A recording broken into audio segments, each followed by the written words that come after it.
Oh, weather's so nice today. Yeah. بسم الله والصلاة والسلام على رسول الله وعلى آله وصحبه أجمعين. Today, inshallah, we'll leave the أفعال and جمل فعلية aside. We will talk and focus more about جمل اسمية, جملة اسمية. Just a brief summary of جملة اسمية.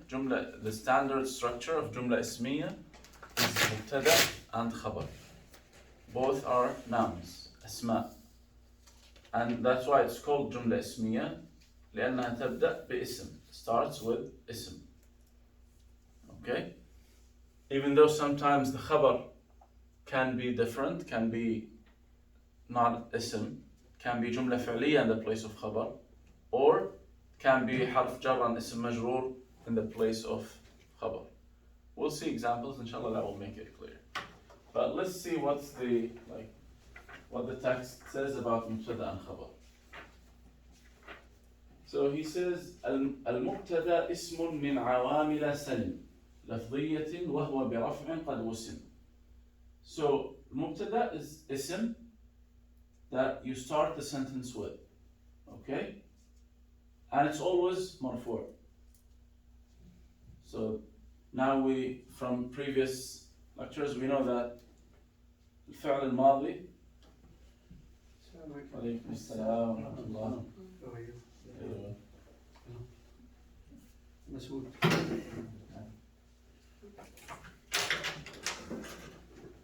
So we previously talked about فعل الماضي, and we said فعل الماضي is مبني على الفتح. Always will have فتحة. That's the past tense of أفعال, of verbs. And we said فعل الأمر is always مجزوم. Will have سكون, or if it has حرف علة at the end, ألف or واو or ياء, حرف العلة will be removed. That's the sign of جزم. And we said فعل المضارع normally مرفوع, always مرفوع, unless it has a tool before it to change it. Correct? Either nasb tool or jazm tool. Those things. And then we talked about فاعل, and we said فاعل is always مرفوع. And then we talked about نائب الفاعل. When the مفعول به comes in the place of فاعل last lecture, and we change the حركات of the فعل, then this مفعول به will not be called مفعول به anymore. It will be نائب فاعل, and it will be مرفوع all the time. Now we're adding to that مبتدأ from جملة اسمية, and مبتدأ is always مرفوع. By the way, both of them, مبتدأ and خبر, are always مرفوع. Okay? And he keeps talking about مبتدأ and saying وظاهرا يأتي ويأتي مضمرا. As we said before, similar to فاعل, similar to نائب الفاعل. It can be clear noun, starts with محمد, المسجد, any noun, or it can be ضمير. You can say هو, which means he. It's also مبتدأ. Okay, it can be أنت, still مبتدأ. It's ضمير. It's not clear اسم ظاهر, no, it's ضمير.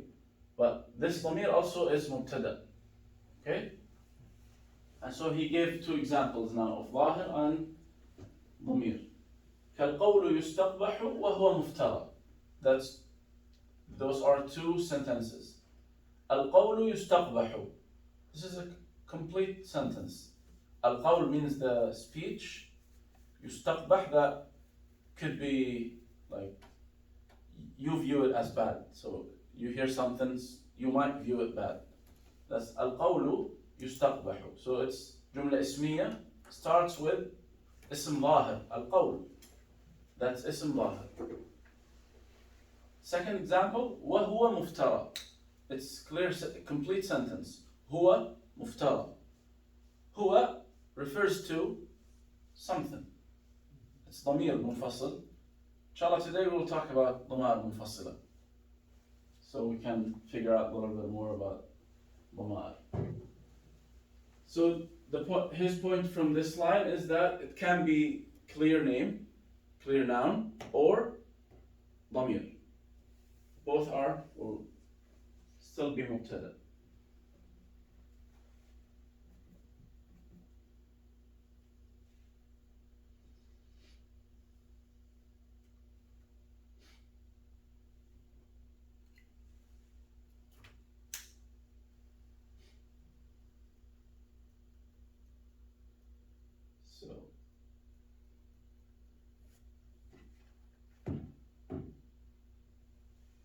Then he says والخبر الجزء الذي قد أسند إليه وارتفاعه الزم أبدا.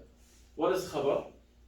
خبر is the other part of the sentence, of the جملة اسمية, that completes the meaning. When you say Muhammad, you said the mubtada, but it has no meaning because you just said a noun. But what about Muhammad? What do you want to say? No sentence. But if you put another noun, say Muhammad Kareem, for example, which means generous, then you added by adding this other noun, you completed the meaning now. Now you have said complete sentence. I understood something from what you said. You said Muhammadun Kareemun. But if you say Muhammad and that's it, I'll tell you what. What do you want to say? Okay? So this is the khabar. Khabar is the part that completes the meaning. And it's also marfu'. So mubtada and khabar are always marfu'. So as we said, let's take some examples. We said Muhammadun. And why it's Muhammadun, not Muhammadan, not Muhammadin? It's dhamma, not kasra or fatha. It's a name. It's a proper name. Yeah, but it's because it's marfu' and the sign of rafa' should be dhamma, right? Because it's singular noun. Same thing, Kareemun.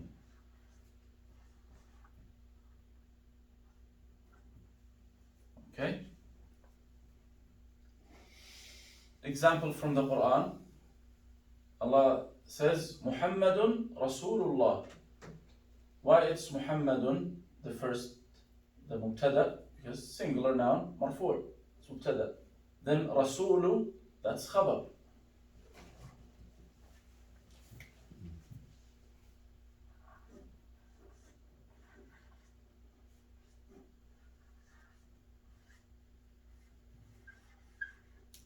Okay, so we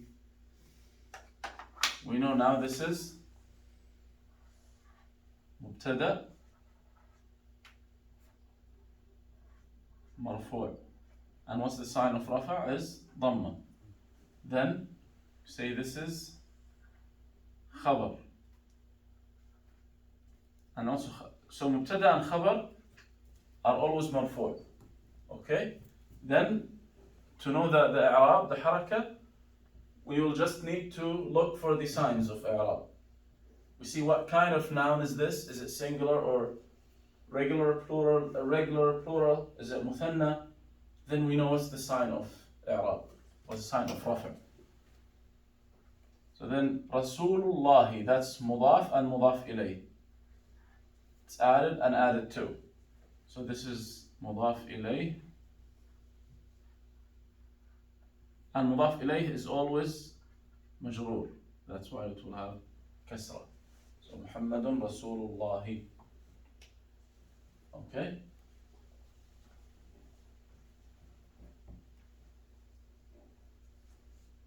And here he mentioned the different types of khabar.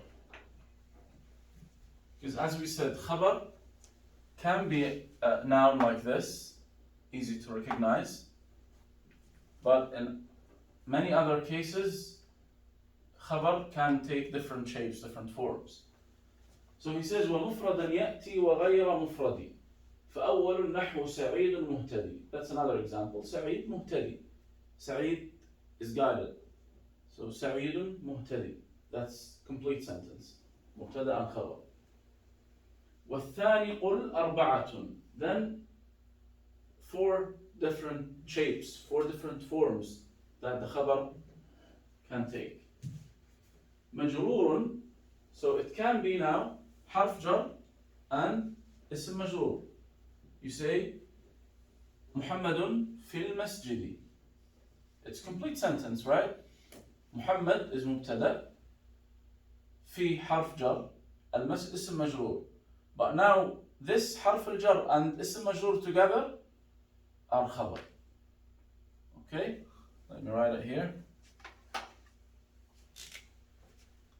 Now, Muhammadun في المسجد.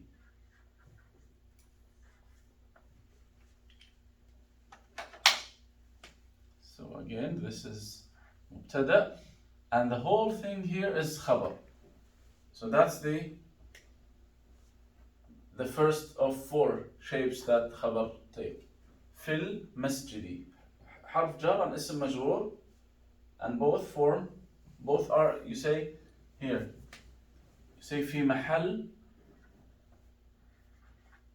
رفع خبر.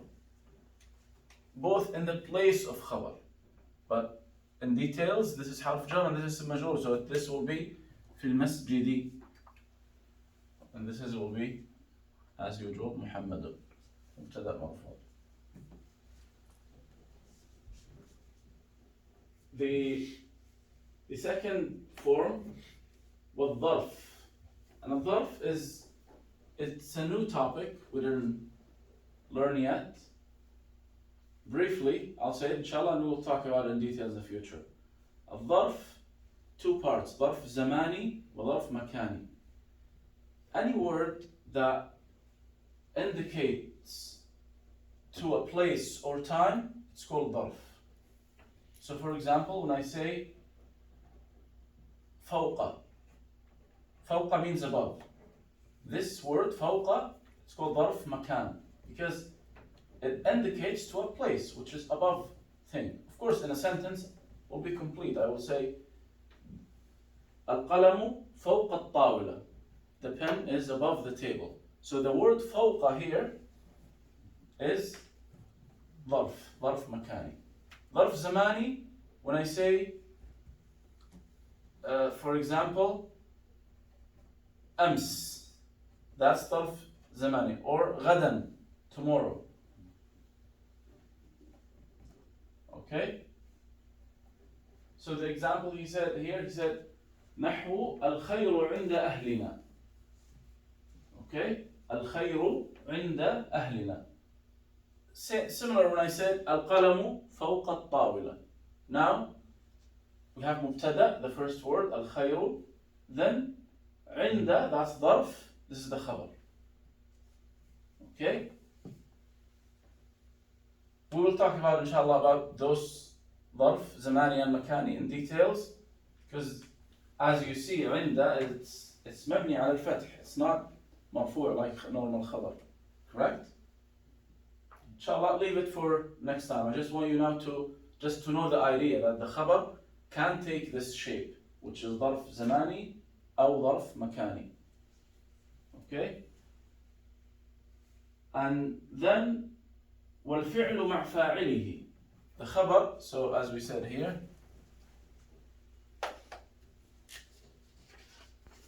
let's keep Muhammad the same. Muhammad فوق الكرسي.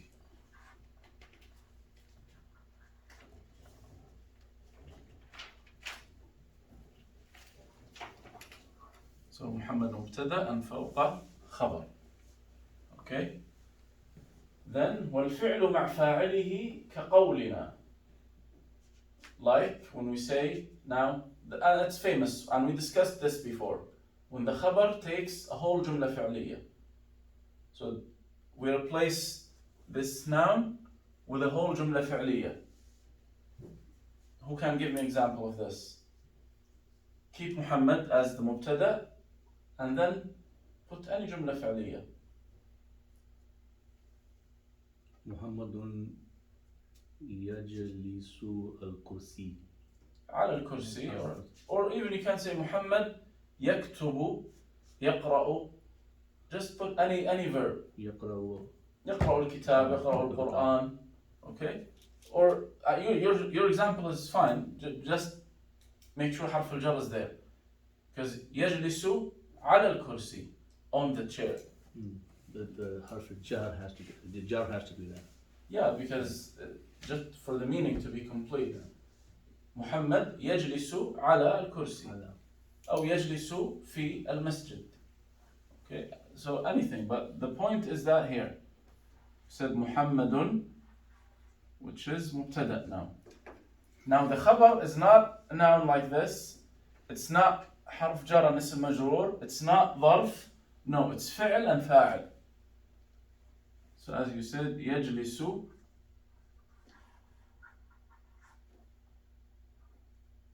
يجلس. Anything. Okay? So now this is مبتدأ.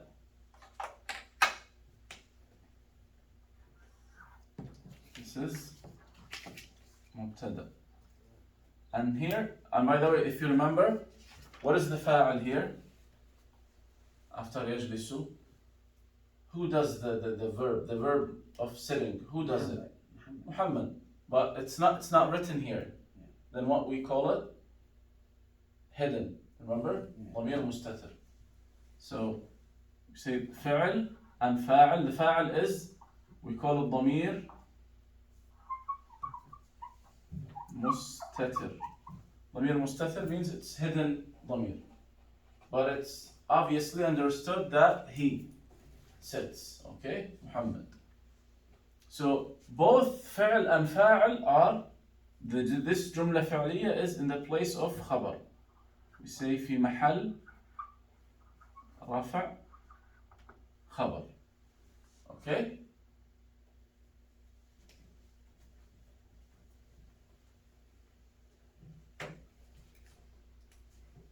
The last form, the last shape of the four is to have another جملة اسمية in the place of خبر.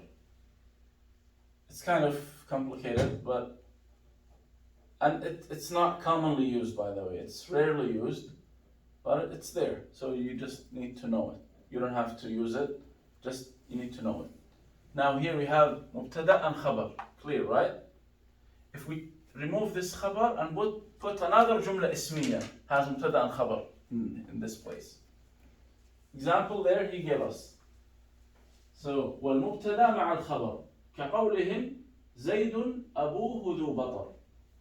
So you say, for example here, محمد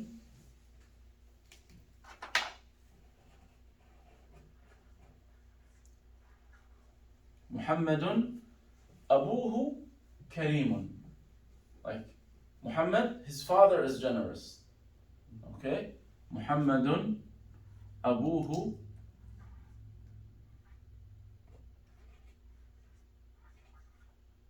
كريم.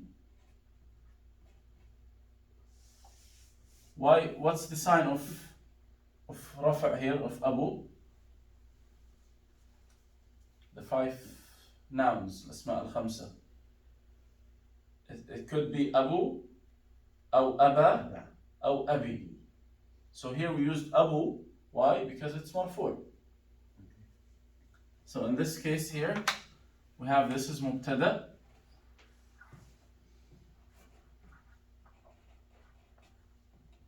And now here, this is again مبتدأ.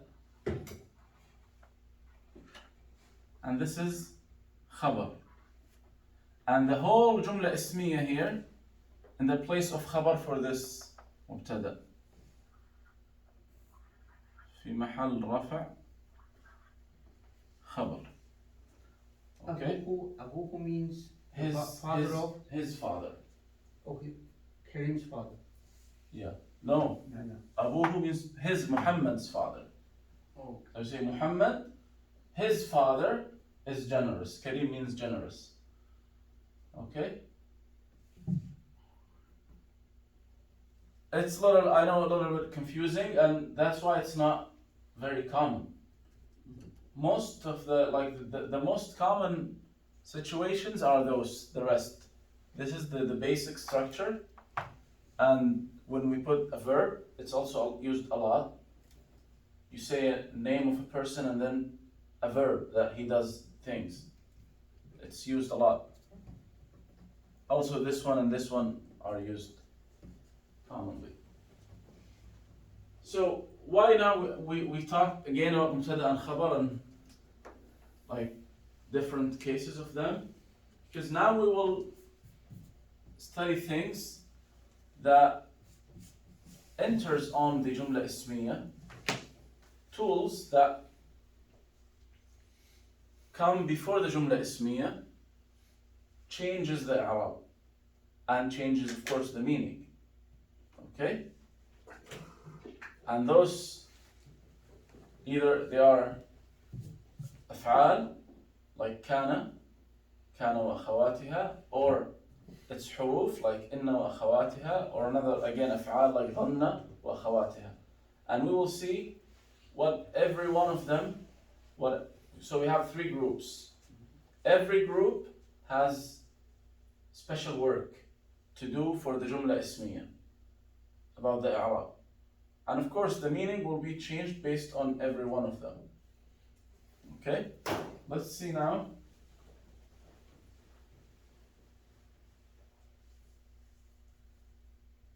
He started with كان وأخواتها. Okay? There are many, but I will tell you inshallah at the end which ones are the most common ones and like which you use them, and when you read you find them a lot and you have to memorize them. What they do, كان وأخواتها, they are, as he mentioned in the second line, كان ظل بات أضحى أصبح أمسى صار ليس ما برح ما زال من فك ما فتئ. Some of them, by the way, have the same meaning, but they are used in different times. Like for example, أصبح أضحى أصبح أمسى and صار, all of them means became.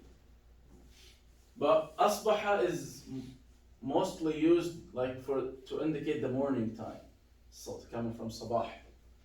So you say he became, let's say he became hungry in the morning, you want to say this. So you say أصبح جائعا.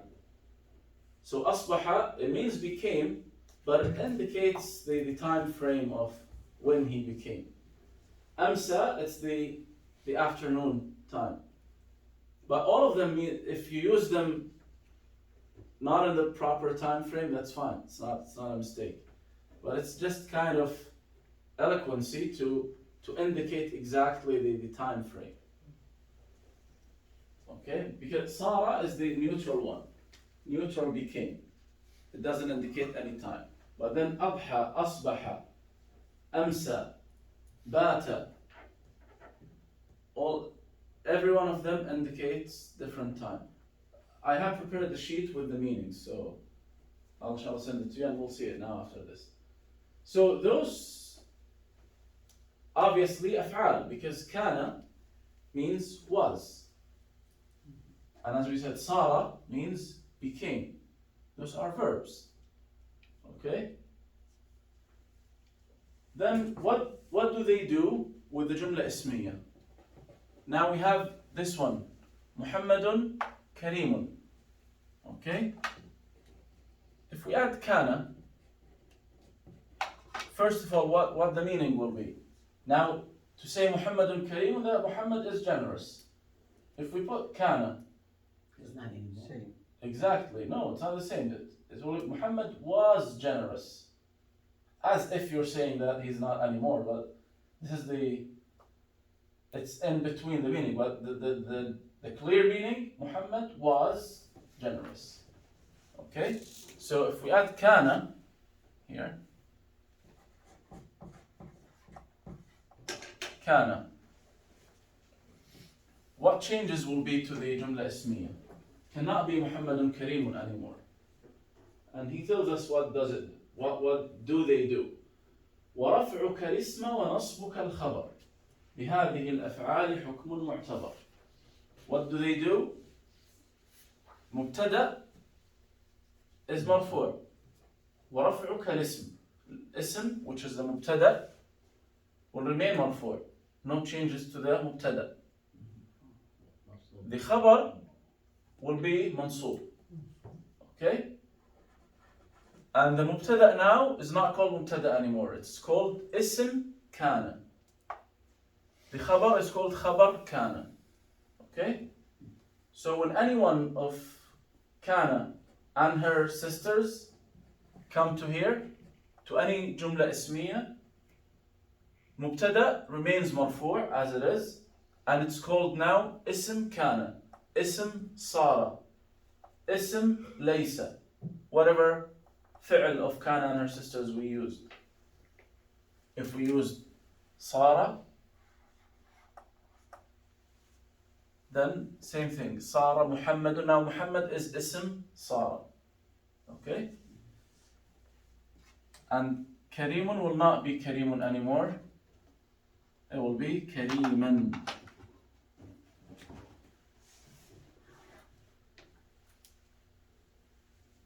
Okay, because it's mansub. So كان محمد كريما. صار محمد كريما. ليس محمد كريما. ليس means is not. So if you want to say Muhammad is not generous, you say ليس محمد كريما.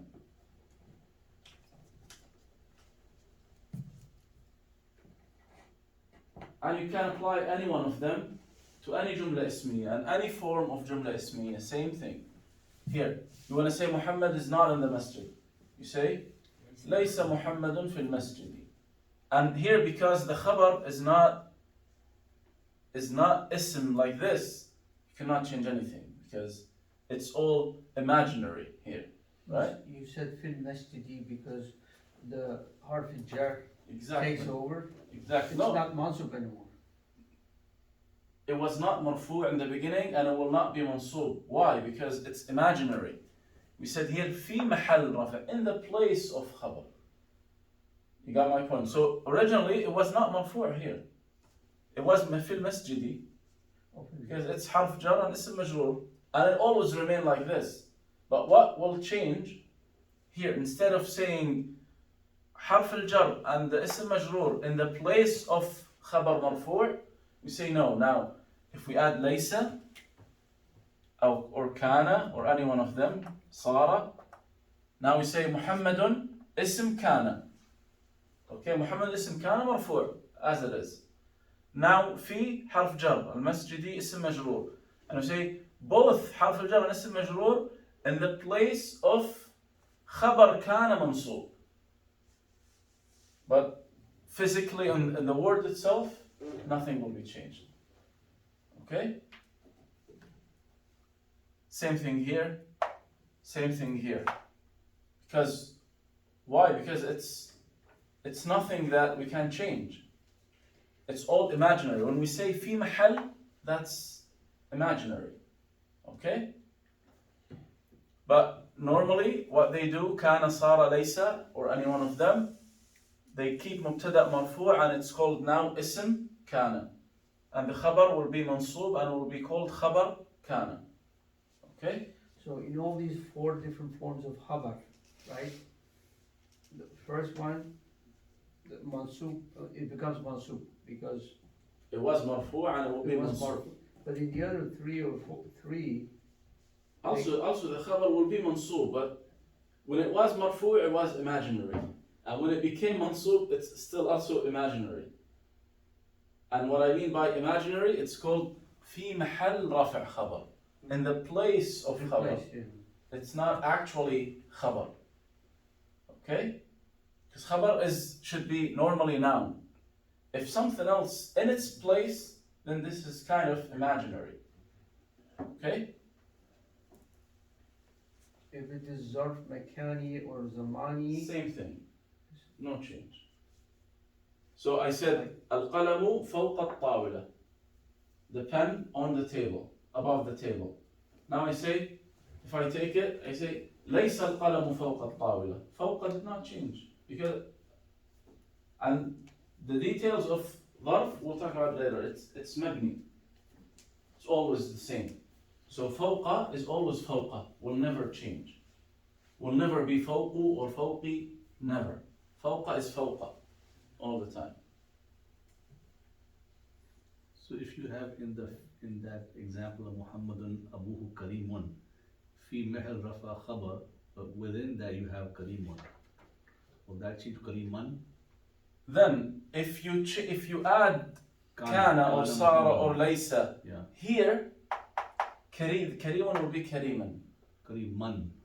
If you add it here, Oh, because you didn't change the first sentence, you changed the other, the smaller sentence. You got my point. So, And it's the correct way to say it. You cannot say كان محمد أبوه كريم. No, it's not. It doesn't work this way. But if you say محمد كان أبوه كريما, so كان entered on this sentence, not this one. You got my point? كان entered on this sentence, then it will change the khabar of this sentence. Okay? محمد ليس أبوه كريما. Okay? Same thing. So the proper way, the improper way would be Laysa Muhammadun Yeah, it's Abuhu Kariman. yeah, that doesn't make sense this way. It doesn't make sense. Because you're not negating, or you're not changing the meaning properly because the meaning is here, Unless you say not here. ليس أبو محمد. Of course, now you change the whole structure. It's not this structure anymore. Okay? So those are Kana and her sisters. Inshallah, we will understand more with more examples at the end. The second set of tools, and by the way, those كان صار ليس من فك ما برح, all of them are called فعل ماضي ناسخ.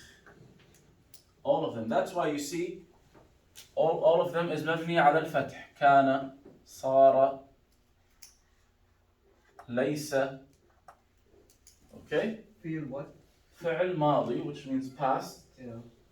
past tense. فعل ماضي ناسخ. Nasir. And it's written in the sheet that I prepared. Okay? So it's فعل ماضي ناسخ. Let me show you the. Nasir is a cancel. Yeah. So ناسخ because it changes the جملة اسمية. That's why it's called ناسخ. تنسخ الجملة الاسمية. Now it's not مبتدأ and خبر anymore. It's now اسم كان and خبر كان. That's why it's called ناسخ. So this is the sheet. Those are kana, and everyone with its meaning in English. And you can see here, ما زال, ما دام, ما برح, من فك, ما فاتئ, all of them have the same meaning. Same thing, صار, أصبح, أمسى, أضحى, same meaning. And here's what we call them in Arab, those kana and her sisters. Say فعل ماض ناسخ مبني على الفتح. It's always with فتحة. And this is the work that they do. ترفع المبتدأ ويسمى اسمها وتنصب الخبر ويسمى خبرها. So the مبتدأ will remain مرفوع and it will be called اسم كان, اسم صار, اسم ليس. خبر will be منصوب and will be called خبر كان, خبر صار, خبر ليس, or any one of them. Now the next set is إن وأخواتها. إن, أن, كأن, لكن, ليت, لعل. Okay, let's see what he said about them. And those with their meaning, and they are called حرف ناسخ. Those are حروف. Those were verbs, those are حروف. And they do the opposite work. Let's see first what he said in the text.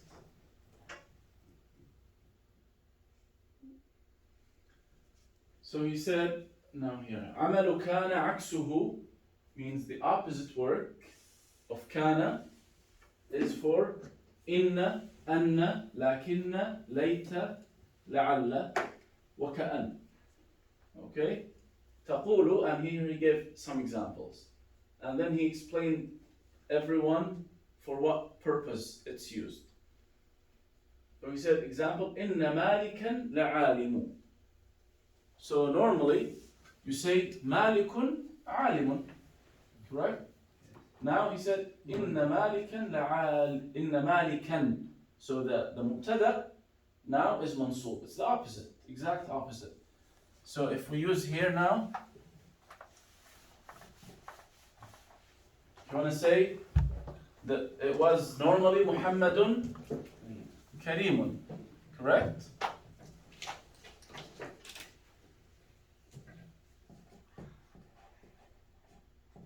محمد كريم. If we add إن,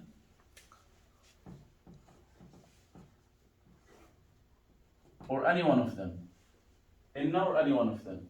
Inna, anna, lakinna, layta, la'alla, wa ka'anna.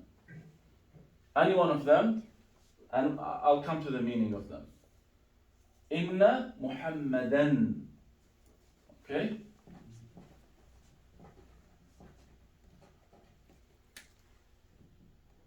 Inna Muhammadan Kareemun. The opposite work, exactly. Okay, so if you memorize the work of kana, just inna is the opposite. Okay? Inna Muhammadan Kareemun. Inna Muhammadan fil masjidi. Now you'll see it obvious even in different cases because khabar is not the subject of change. The mubtada is the subject of change, right? Then any one of those forms will be changed obviously because we're changing the mubtada. Mubtada can also be a whole sentence, right? No. Because mubtada it means the word that you doer. start. The door. Not necessarily. Oh, okay. Not necessarily the door, because the point of jumla ismiya, it doesn't have a verb. So no action, no doing anything. I can say, al-madinatu jamilatun. City is beautiful. No verb, no action, no subject, no object. It's just, I said al-madinatu, that's mubtada, jamilatun, that's the khabar. Khabar completes the meaning. But you can say the city in which we are living is beautiful, which is whole sentence. If I say al-madinatu allati na'ishu fiha jamilatun. Now it's complicated, but still mubtada is only al-madina. Allati, now this is ism mawsuf, which we talked about it before. Allati na'ishu fiha. So allati is ism mawsul, which means, as you said in English, that. Okay? But still the i'rab, it won't be changed. So mubtada cannot be other than a noun. Okay? So the opposite, as we said, the opposite work of inna, anna, and we can apply it to anyone. And let's see the meaning of them. He said, أكد بإن أن. So the first two, inna and anna, are used for confirmation. Now if I say Muhammadun Kareemun, I'm just giving you information that Muhammad is generous. But when I say Inna Muhammadun Kareemun, that means surely Muhammad is Kareem. It's just emphasizing the information that I'm telling you. So inna and anna used for confirmation. Okay? If you're doubting in case you're doubting the information that I said, so inna and anna, just to confirm that no, my information is absolutely true. That's inna and anna. So he said, أكد بإن أن شبه بكأن. So كأن, it's to say, look like. تشبيه.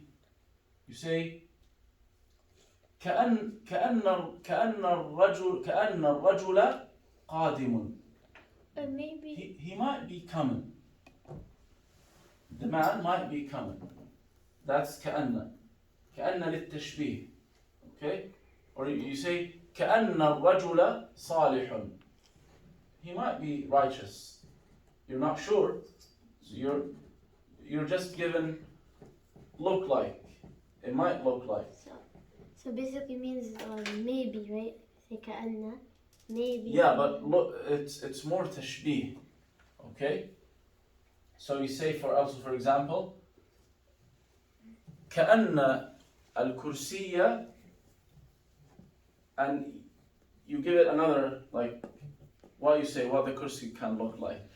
So you say, for example, let's say another, you saw a huge dog, and you say, oh, this dog looks like a lion. So you say, كأن الكلب أسد. That's tashbih, like you're saying something look like another thing. Okay?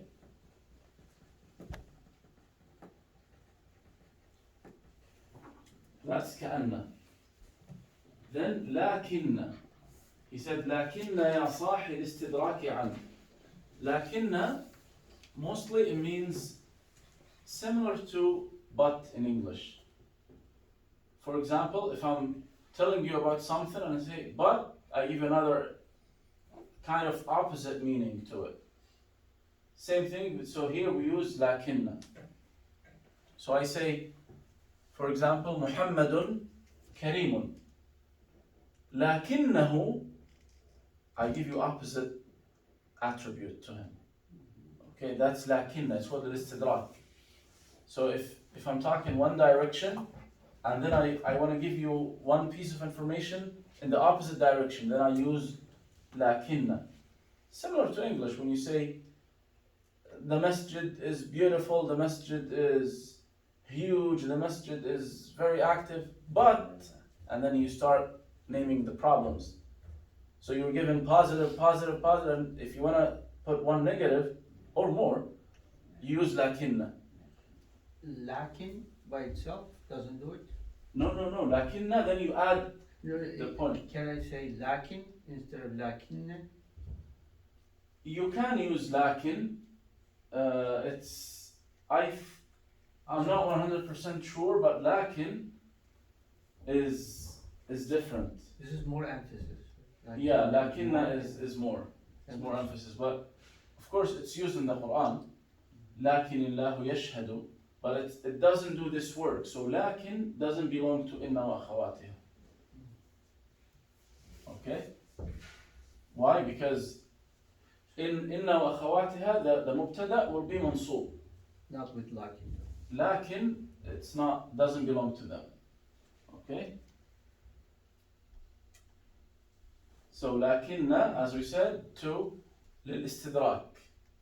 الاستدراك means to give opposite meaning. Okay? So for example, if you want to praise someone and then just name one problem, then you use so and so is Kareem, Jamil, Salih, whatever, and then you want to say لكنه, you name one of his problems. لكنه سريع الغضب. Okay? So, that's the work of لكن. سريع الغضب means Quick to get mad. exactly, quick to get angry, to get mad. So then وللتمني ليت. ليت is used to wish.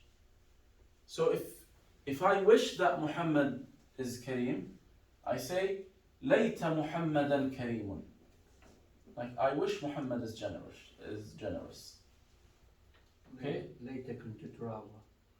Of course, يا ليتني كنت ترابا. How I wish I was sand. And I will explain those in details because sometimes, like this, ليتني. Let me write it in different letter.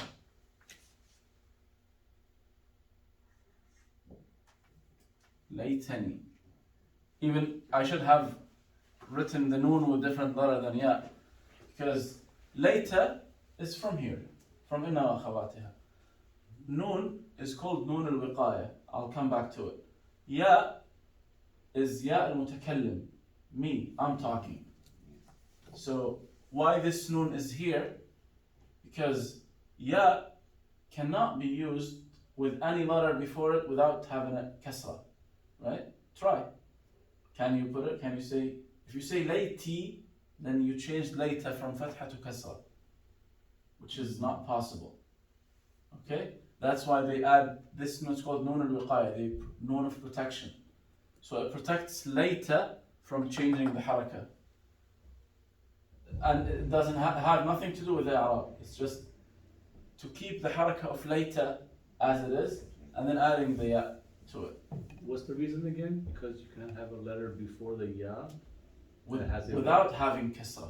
without having Try kasra. it. Just find any word. Without changing the original word. Exactly. No, because this is, those af'al cannot be changed, so it's always later.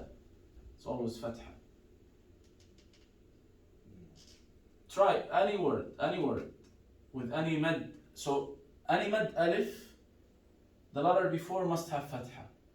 Any med waw, the letter before must have dhamma. Any med ya, like this one, the letter before must have kasra. Cannot be. Even if you try, you cannot do it. Okay?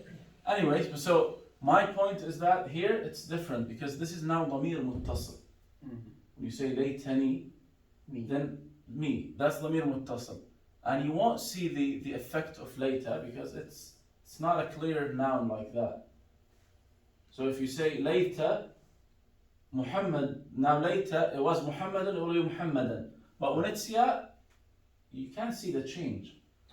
That's my point. So, but it's of course valid example. Laytani kuntu turaba. And by the way, it has two examples in one sentence. Kuntu. Exactly. So laytani, that's one of inna wa khawatiha, later, and then kuntu, and it's the same thing. I was. Kuntu, which means me. I was. Yeah. I wish I was, in the ayah, ya laytani kuntu turaba, how I wish I was sand. Okay, so again here kana. And thank you for this example because it's a point that I forgot to mention. When we say kana wa akhawatiha, now it's in the past form.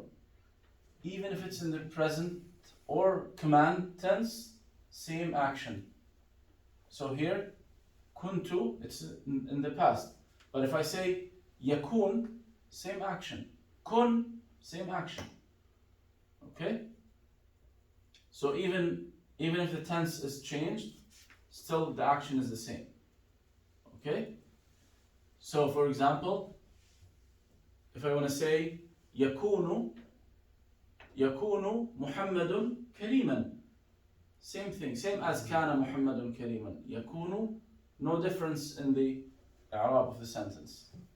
But of course the meaning is a little changed now.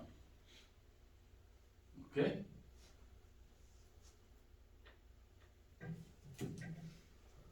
Please stop me and ask if you feel not sure. What is the exact difference between inna and anna? If they both mean like confirmation. No exact difference, but it's sometimes. One is one used, one is the other used. Yeah, for example, I'll give you an example from the Quran. أَلَمْ تَعْلَمْ أَنَّ اللَّهَ عَلَى كُلِّ شَيْءٍ قَدِيرٌ. You cannot say أَلَمْ تَعْلَمْ إِنَّ اللَّهَ. Okay, so anna, it's more used, let's say, not starting the sentence with anna. Okay? So we never say ashhadu inna. exactly, you say ashhadu anna. But you cannot say ashhadu inna. Anna here, that ashhadu. I witnessed that, right? Anna. Not necessarily that, but it's just for confirmation. Is it because it's preceded by a dam? No, it's not. It's not. So, inna is mostly starting the sentence with. Okay, so when you start the sentence, you start with inna. You can't start with anna. But when it's kind of in the middle, like ashhadu anna la ilaha illallah, a'lamu anna Allah ala kulli shay'in qadir, alam ta'lam anna Allah ala kulli shay'in qadir. I guess like the brother is saying that I kind of translate it the way he was translating it, like something like that. Definitely. Like that indeed, or that. The word that comes into play. Because it's not the beginning of the sentence. Yeah, maybe that's correct. If you say alam ta'lam anna Allah, didn't you know that Allah surely. So you can say, don't you know definitely Allah is something, or don't you know that definitely Allah is something. Yeah. So the word that maybe and Possible. Yeah, and it's not in possible. the beginning of the Translation, by the way, is not clear cut. So Is laqat similar to inna? Laqat. also it's for If you start the sentence with laqat or cut. yeah, it's kind of emphasis tool. Is it similar? But no, of course it's not. It's not similar to the actions of inna. So inna and her sisters are those only. Inna, anna, lakinna, layta, la'alla, ka'anna. Only those. Only those 6 huruf. They do this work. So in meaning, sometimes, yeah, we could find another words that can pass the same meaning, but they don't do the same work with the jumla ismiya. Yeah. Okay? So the next example, he said, I didn't mention it, وَمِثْلُهُ لَيْتَ الْحَبِيبَ قَادِمُ لَيْتَ الْحَبِيبَ قَادِمُ. I wish the loved one is coming. And you say, originally it's al-habibu qadimu, but because layta is there, so layta al-habiba. It's mansub. So that's layta, للتمني. Now, وَلِلتَّرَجِّ وَالتَّوَقُّعِ لَعَلٍ. If you're like asking someone that please do this, or you're guessing, you're forecasting things. For example, you say لعل العدو قادم. The enemy might be coming.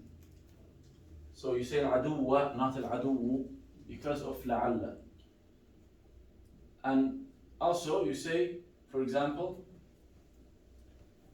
لعل محمدا يزورنا. Like it's kind of, you're trying to ask, and I said Muhammad not, but normally if I'm talking to Muhammad, I say لعلك تزورنا. Like, please visit us. This is the overall meaning. So لعل for 2 things, two meanings. Guessing or forecasting, expecting, that's one of them. And the other one, للترجي, which is to please someone to do things.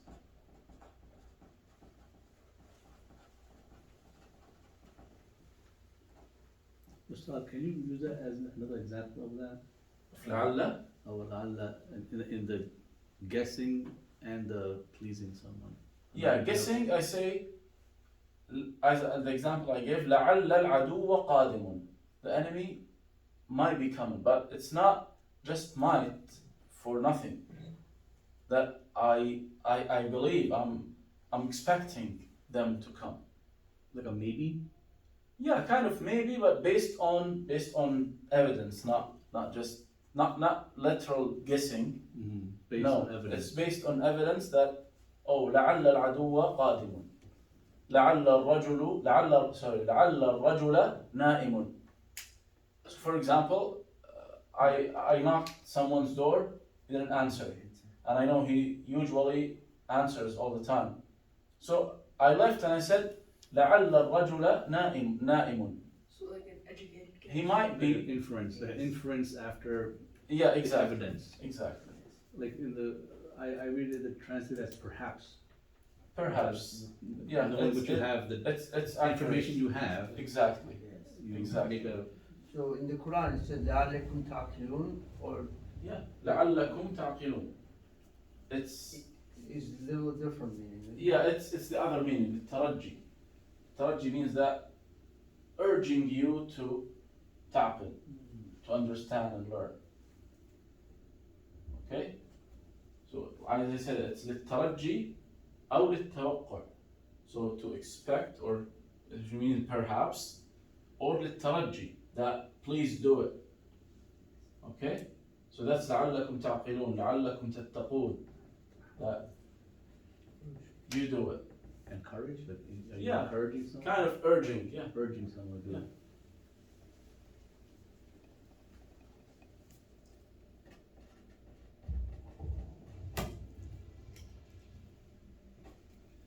So the last set, and don't be confused now. The first one, كان وأخواتها. كان وأخواتها, what they do, they keep مبتدأ as it is and they make the خبر منصوب. إن وأخواتها, they make the مبتدأ منصوب and they keep the خبر as it is.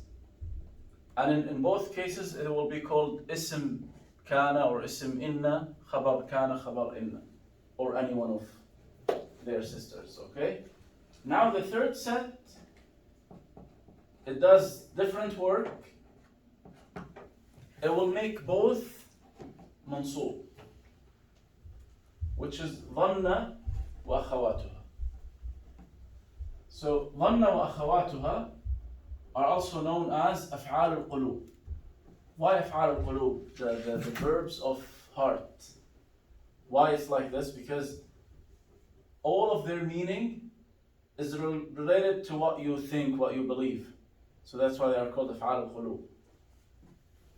So and what they are: ظن, وجد, رأى, حسب, جعل, زعم, خال, اتخذ, علم. So and he gave examples. He said ظننت زيدا صادقا. ظننت means I thought.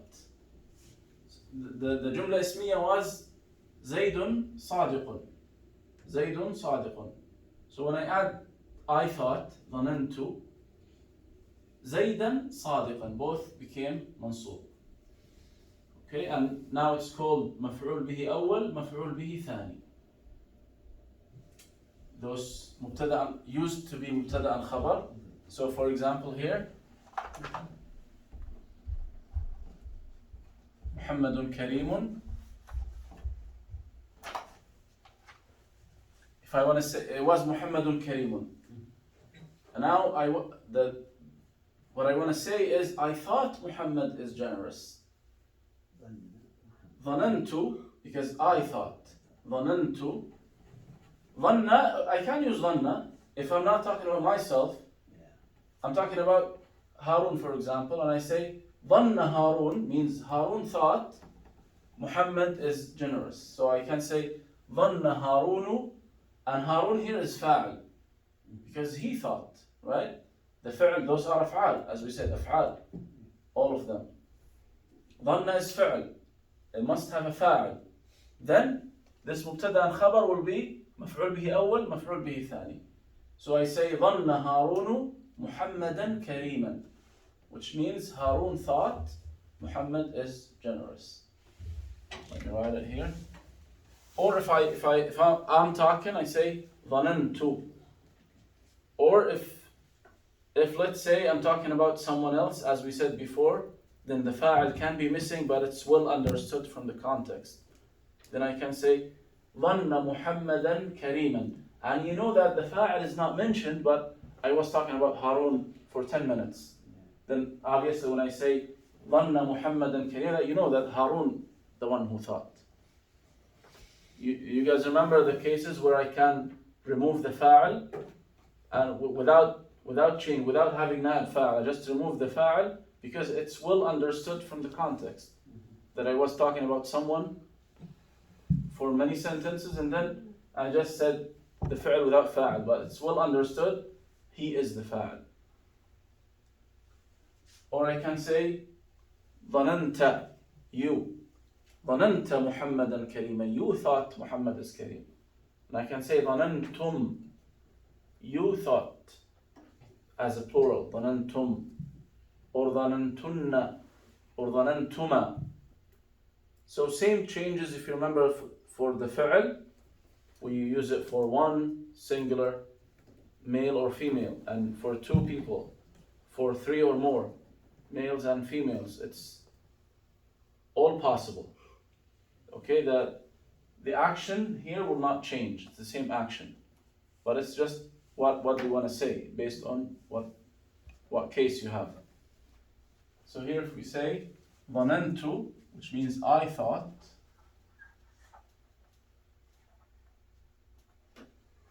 ظننت, I have to say now here محمدا كريما. Okay, ظننت محمدا كريما.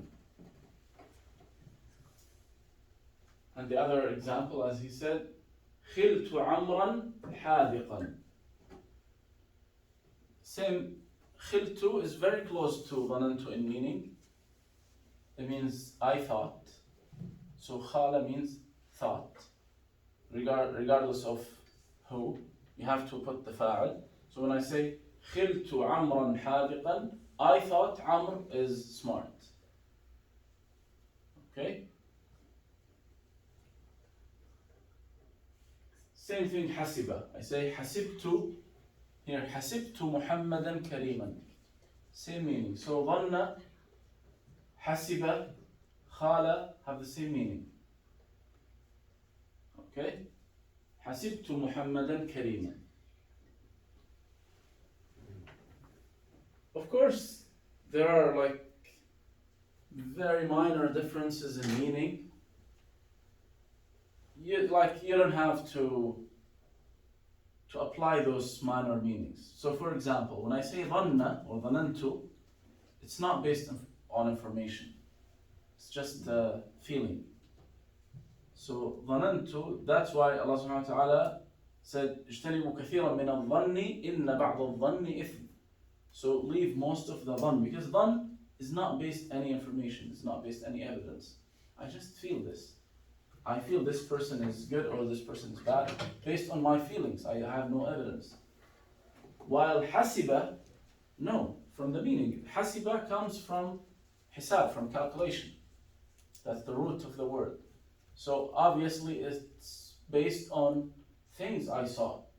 Then I hasibtu, based on things. So same thing, khala, it's more used with what they call it farasa. Farasa is kind of, it's knowledge, it's type of knowledge. I don't believe it exists anymore. Disappeared, unfortunately. But really, it was very accurate. So they used to look at people, and by this kind of ilm, this knowledge, they find out like if they are good or bad, if their intention is. It's called farasa, and it's mentioned by the Prophet ﷺ, and it's well known in the literature, Islamic literature, that it exists. So we have the fear of the farasa of a Muslim, exactly, right? اتقي فراسة المؤمن. Okay. So farasa is like this. So for example, if someone is talking nice to you, but by farasa you know that this person is not good for you. He hates you. He wants to harm you. How did you know that? It's so three cases we have. Dhanna, which means just feeling. I have no evidence. Hasiba, no, I saw him doing a couple things wrong. Then I interpreted from that those things that this person is bad. And the third one is khala, which mostly by farasa. That's why he said in the example, خِلْتُ عَمْرًا حَاذِقًا, and when it's used like this, that means his farasa was not accurate. So خِلْتُ عَمْرًا حَاذِقًا means I thought he's smart. Like when I looked at him, I thought he's smart based on what I saw in him. Not in actions, but just what I saw in his face. That's khala. Let's see all of them with meaning here. Same thing. So inna, anna, ka'anna, lakinna, layta, la'alla. For them, inshallah, I will send this after the class. And here dhanna wa akhawatuha. So dhanna, hasiba, khala, all of them means thought. Then ra'a. Ra'a is kind of tricky because it has two meanings, and based on the meaning, we will know if it's from dhanna wa akhawatuha or not. Ra'a means saw. That's the first meaning. السلام عليكم. عليكم السلام. عفوا بس تعرف ولا لا؟ تفضل. بدي بس احط مصاري وين احطهم؟ فوق اطلع من هذا الدرج. لاقي فوق في على الجدار هذا لونه صناديق. فوق؟ ايوه. اوكي يعطيك الله يعافيك. So ra'a, which means saw, if you mean I saw by my eyes, then it doesn't belong to those. as we said, those are called أفعال القلوب, verbs of hearts. Okay? But what ra'a is actually, or what ra'a belongs to this group? The one that means believed. Or you say, for example, I looked at the case, if you're a judge, for example, I looked at the case, وَرَأَيْتُ, then you pass your verdict. You didn't, what you mean by رَأَيْتُ here, you don't mean I saw by my eyes. No, what I believe is the truth. This is, which is coming from ra'i.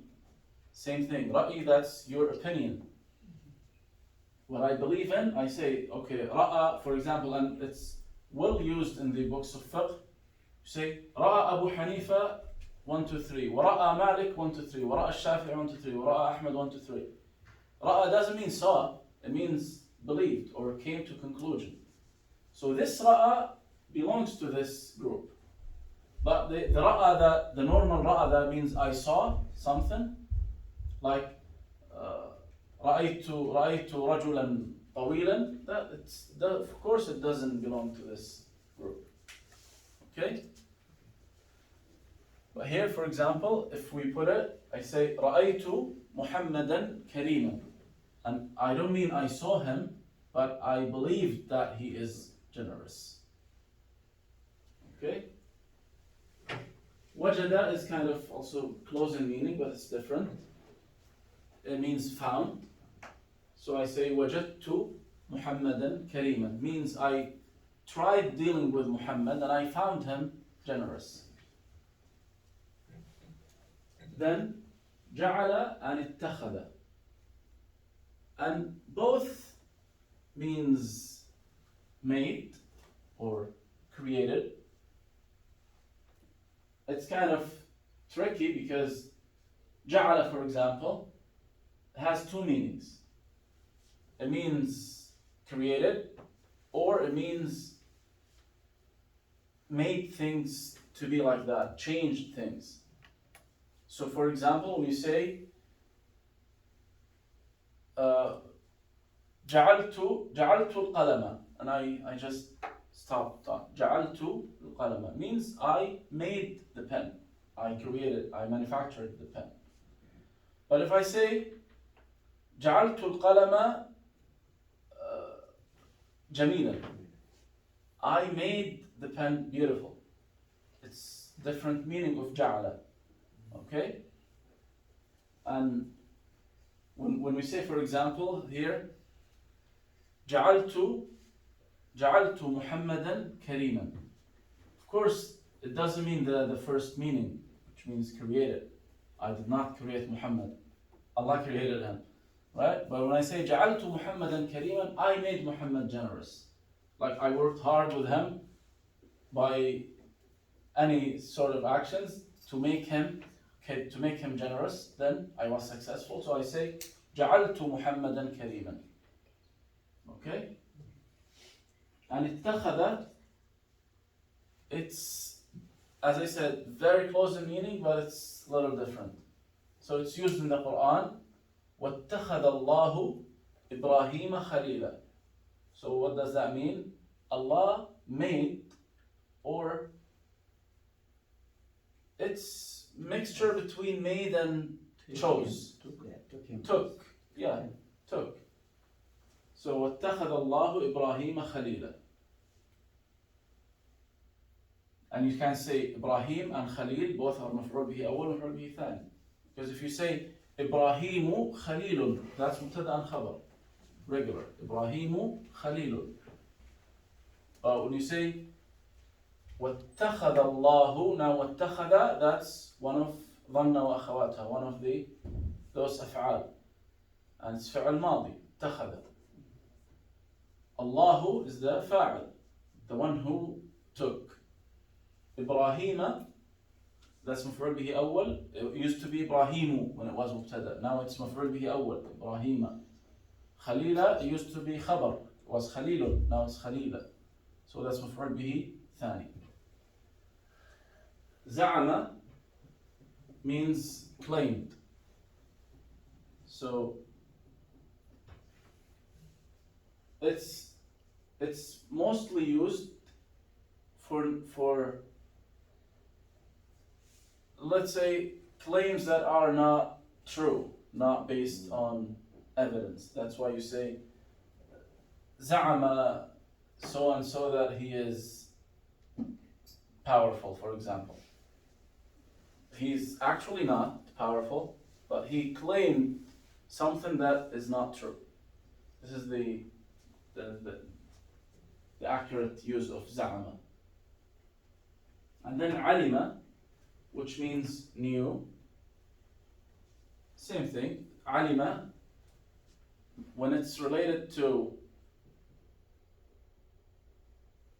something you believe in, you say, for example, same example, علمت محمدا كريما, means I knew that Muhammad is generous, so علمت محمدا كريما does the same work.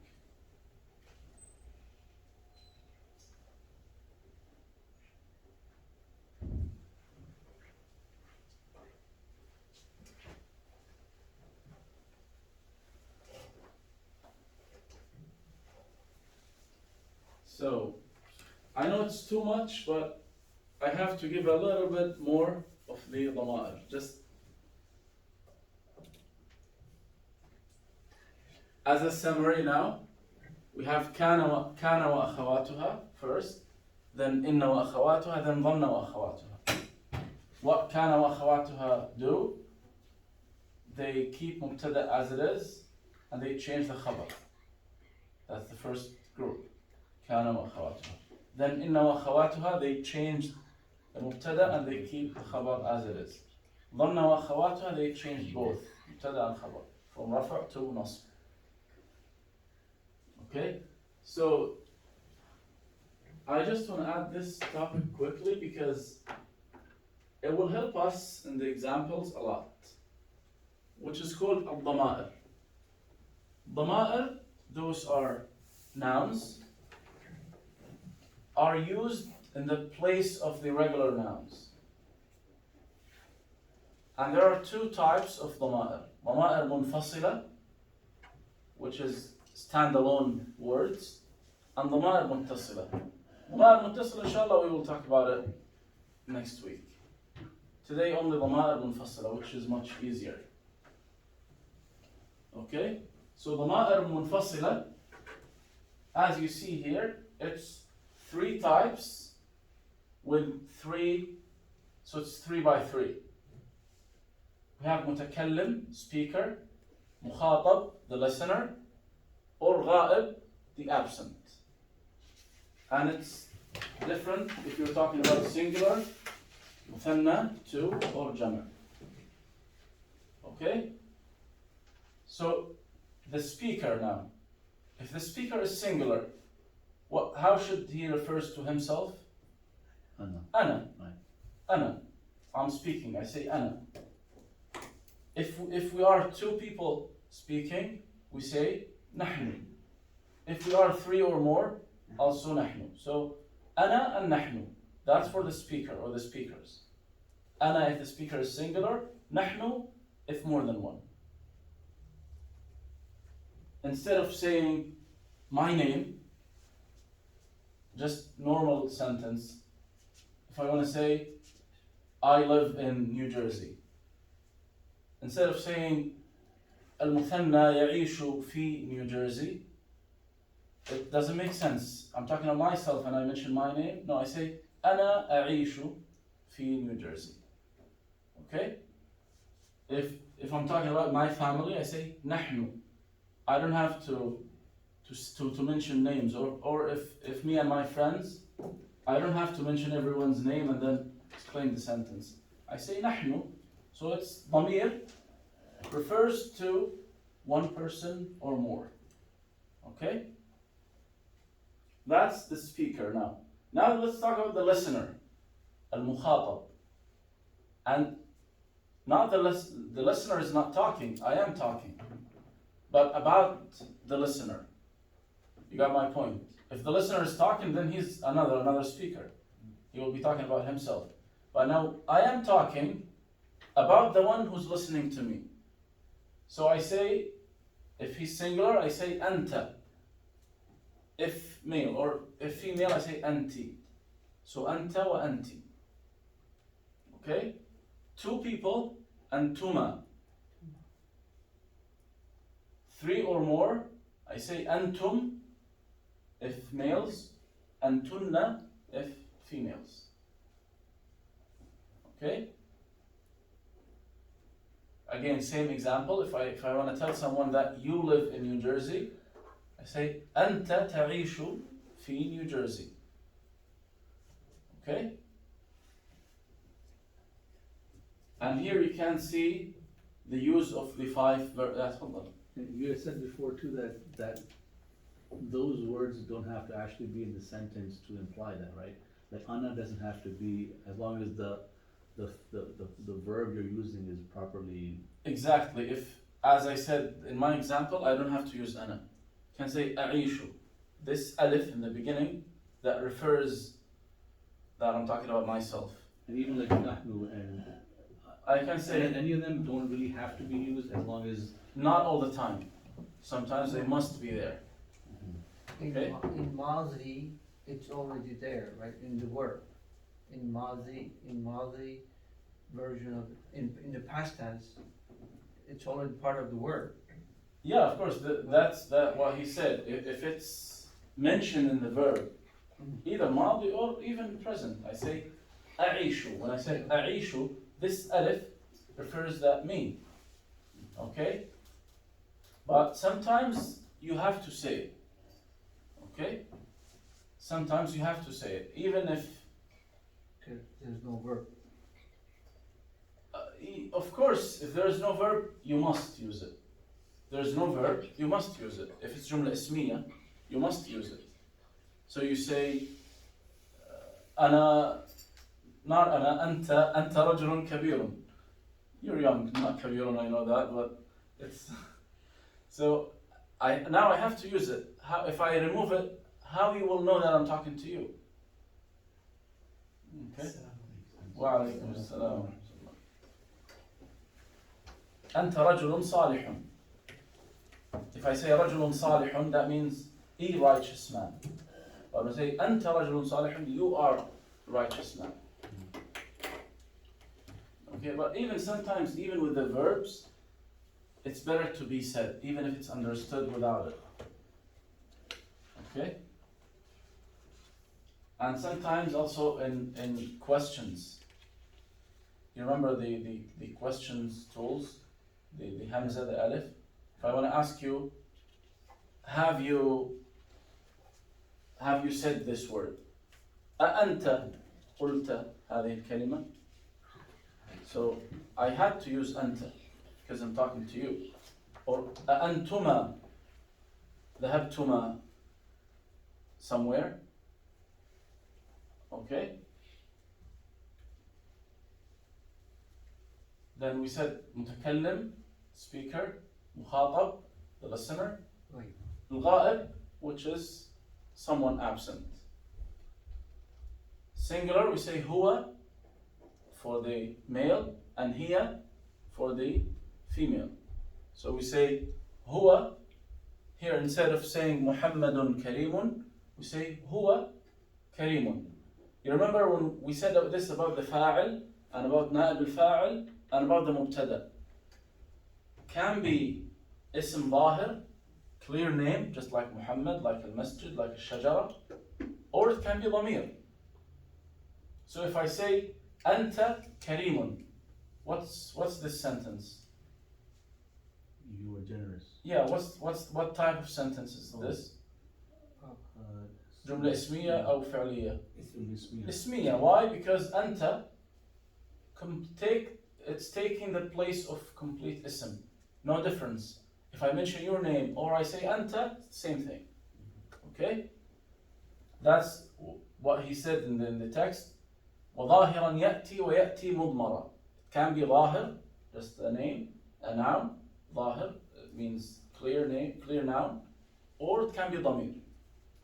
So this applies for the فاعل, applies for نائب الفاعل, and it's applied for the مبتدأ. if the sentence starts with any one of those ضمائر منفصلة, as if I'm starting the sentence with a clear noun. It's the same thing. So I say هو كريم. And same thing, I can say ظنن, but now it will be different. It will be ضمير متصل. Let's keep it for next week. Okay? I wanted to say ظننته كريما. I thought he, but this is ضمير متصل. Leave it for next week. So هو for the male, هي for the female. هو صالح وهي صالحة. This is complete sentence. She is righteous and he is righteous. It's complete sentence. Two people say هما. And for the three or more, hum for the males and hunna for the females. Now, if you guys remember, when we have to use the 5 verbs, remember the 5 verbs? يفعلون, تفعلون, يفعلان, تفعلان, تفعلين. Remember? So, if I'm talking to a female and I want to say, you read usually you read the Quran. How shall I say that? Anti. I'm talking to a female. Anti. Repeat the verb.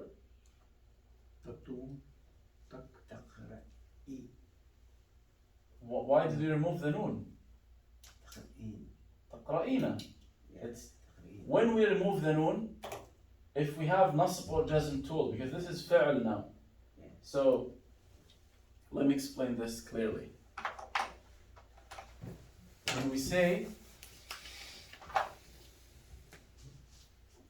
of course, if it's anta, no use for the 5 verbs. So we're not going to use anta. We will use anti. Okay? We're talking to a female, singular female. Anti. Now, the verb is taqra, that's the normal.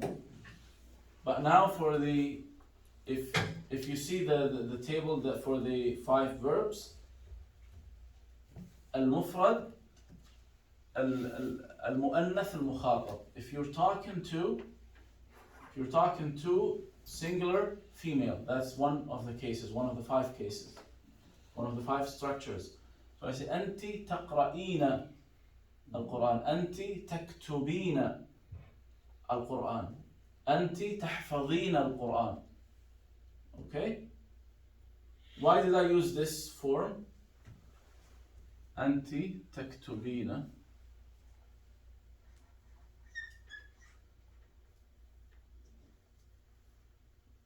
anything. تكتبين القرآن, تكتبين الدرس, تكتبين anything.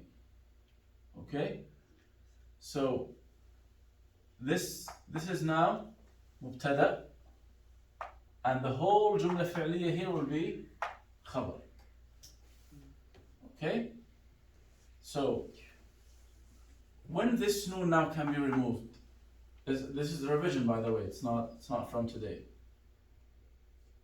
When, because you said in the beginning أنت تقرأي, in this structure it's not correct. أنت تقرأين, but when I can say تقرأي or تكتبي,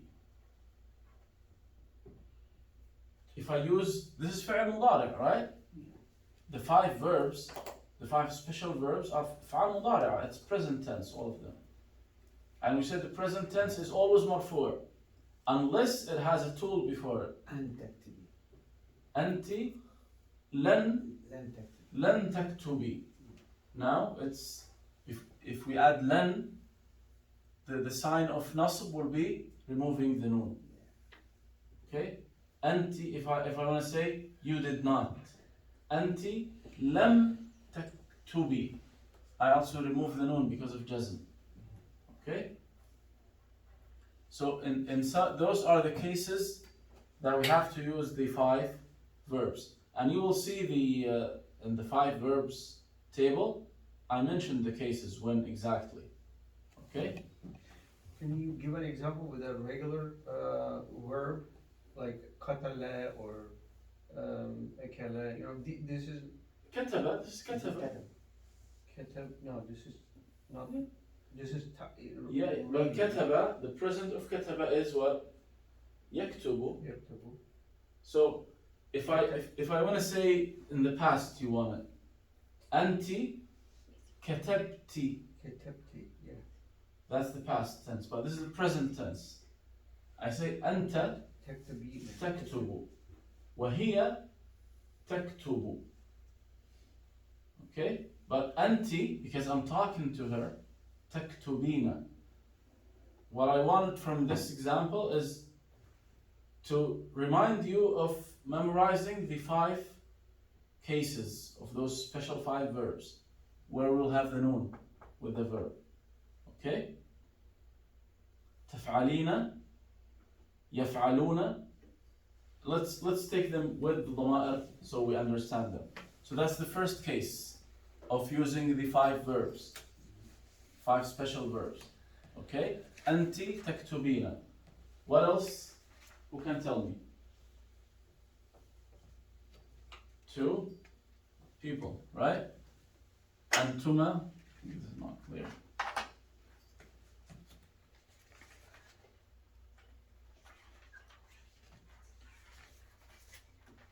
أنتما تكتبان.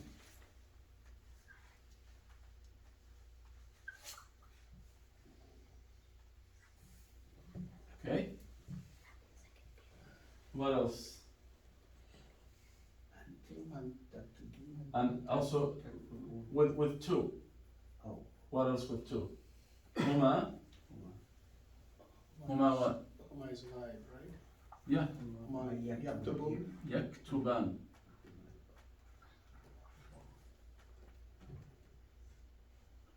So huma is a little bit tricky because it's used for both males or females. But the difference will be with the verb. If you're talking about 2 males, you say huma yaktuban. If you're talking about 2 females, you say huma taktuban. Okay? And that's why you see in the Quran, in the story of Musa alayhi salam, وَوَجَدَ مِن دُونِهِمْ امْرَأَتَيْنِ تَذُودَانِ. The فعل يذود, تذودان. So it's not يذودان, تذودان, because huma, but 2 females in the exam, in the ayah. Okay? So here, huma yaktuban or taktuban if you're talking about 2 females. Okay? Now let's go to the plural. Who can? No. No. نحن is not included. نحن نكتب. It's normal. It's not of the 5 verbs. So أنتم. Taktubun. Yep. أنتم تكتبون.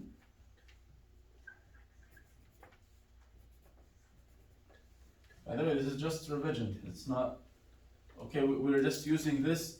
I want to show you how those ضمائر make it easy for us to use different examples. And don't you say taktubun? And when you write taktubuna, right? Yeah. When you Yeah, write. of course. I said تكتبون because I'm stopping here, but of course, أنتم تكتبون القرآن. If I continue. What else?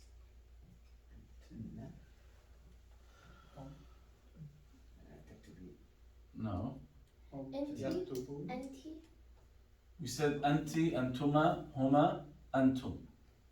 Just one remaining because remember it's 5 verbs. 1, 2, 3, 4. The 5th one.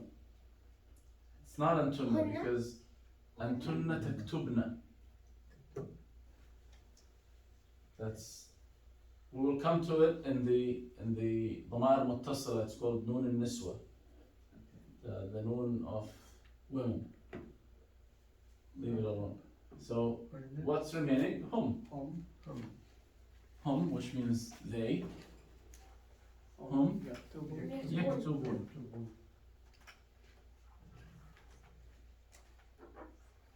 Same thing. هم يكتبون القرآن. أقدر أروح أذن. Okay. Okay. So my point of this, of course, revision to the 5 verbs, and also see how it's easier now to use the ضمائر. We have to memorize them. There is no other way to understand or interpret them. They have to be memorized. أنا, أنت, if you're talking to a female, أنتِ, نحن, we, أنتما, you as 2 people, أنتم, 3 or more, أنتن, 3 or more females. For the absent, he or she, هو وهي. هما, if you're talking about 2 people. Hum, 3 or more males. Hunna, 3 or more females, as they. Okay? So inshallah after salah we will just keep doing examples, preferably from the Quran. And I want you guys to try it. And also if you want, just like last time, to pick any ayah randomly, and we will try to analyze it based on the grammar, so we see how we can understand it from this point of view. I think we have still a couple minutes. I think the Azan's at 8:32. Yeah, Adhan is now, so Iqama is after 10 minutes. So we can take 1 or 2 examples quickly. Who would like to start?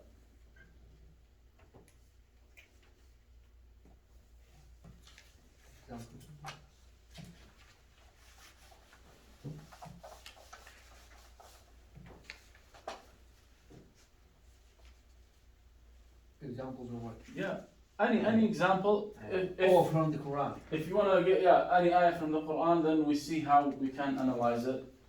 We see what sentence is this and identify which one, so that we'll see how this can help us in understanding. Yeah, تفضل. إنا أعطيناك الكوثر. Okay.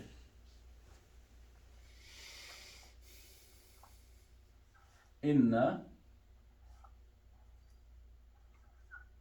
أعطيناك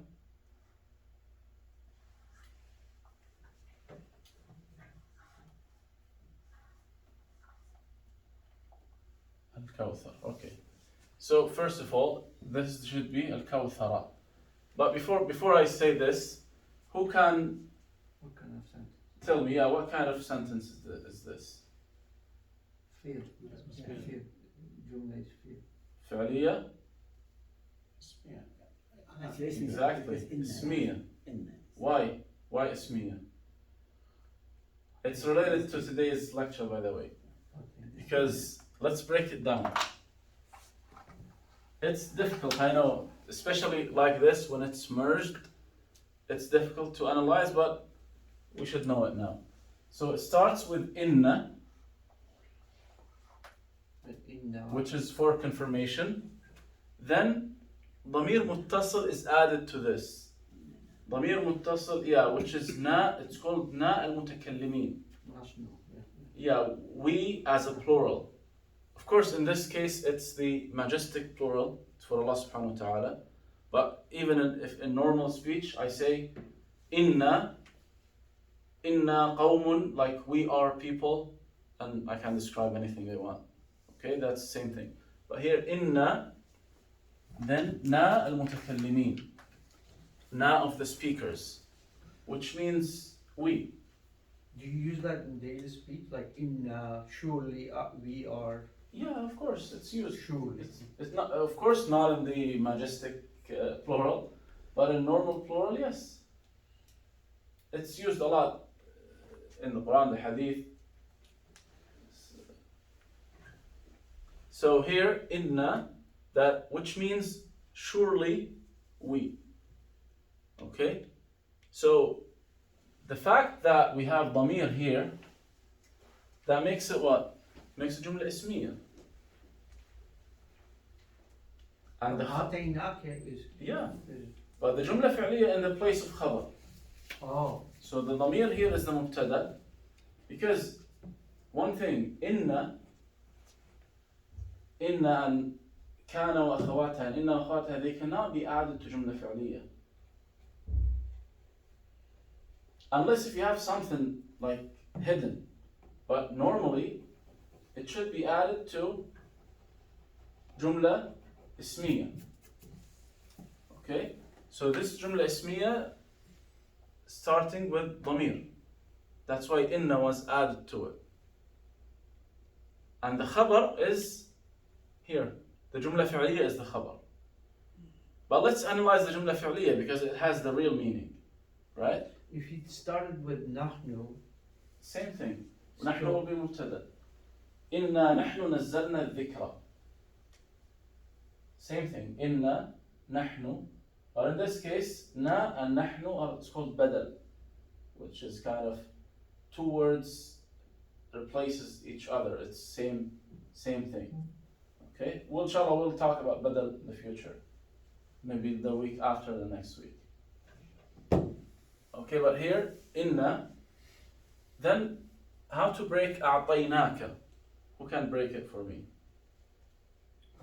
What's the verb? What's the فعل and فاعل? By the way, أعطيناك has فعل and فاعل مفعول به. أعطى. أعطى. أعطى, that's the فعل. نعم. نا المتكلمين, yep. And كا. That's the فاعل, and the كاف المخاطب, which means you, is the مفعول به. Exactly. So here, that's the فعل, and then فاعل, and then مفعول به. And أعطى, one of the verbs, I'm not sure if we talked about it before or not. I think we did. Yeah. Some verbs are called فعل متعدي. It has more than مفعول به واحد. It has two مفعول به. How? If I say أعطى محمد أحمدا قلما. Now we have two مفعول به, right? Because Muhammad gave Ahmed, so Ahmed is the first مفعول به. He was given, right? He was given what? Pen. So that's the second مفعول به. أعطى, one of the verbs of, it's called أفعال متعدية. And Transitive verb. Transitive verb. Like you do something to something and that does something to something else. no, it's the same verb, but it has two مفعول به, two objects.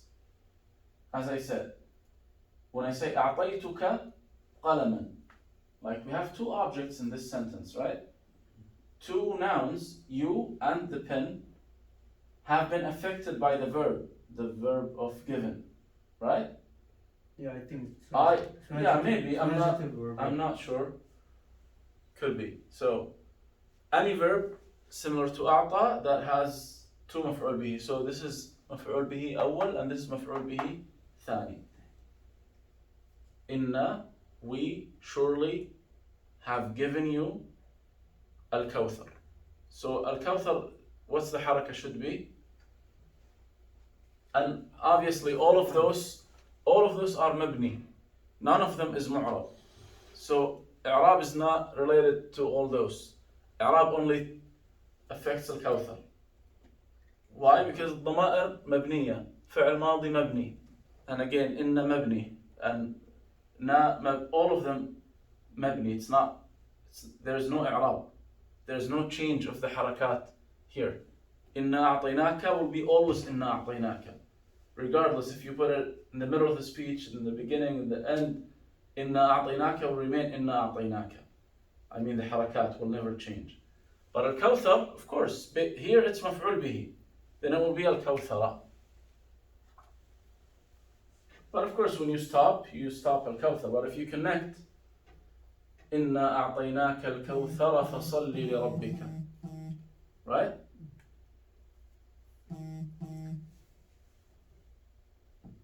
Inshallah, we can continue after Salah بإذن الله.